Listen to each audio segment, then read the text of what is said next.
जय जगन्नाथ मु दीपक माना ऑफिशियल तरफ मु आपण मानक स्वागत करुच्ची।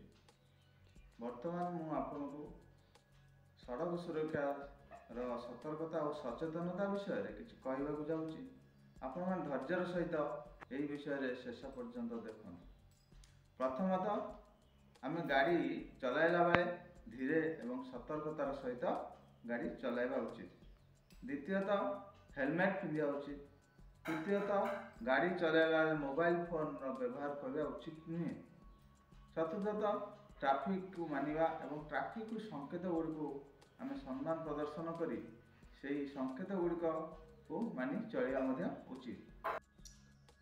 गाड़ी चलाइला मद्यपान आदौ करने उचित नुहे एवं गाड़ी को अतिक्रम कला बेले आग पछ एवं डाहाण बाँ चतुर्दिग को चाहे गाड़ी चलाइबा उचित। एतिक मोर आपण मानक अनुरोध। आपण यह जदि मानि चलिबे आमर धन जीवन सुरक्षित ही रहिबो। धन्यवाद।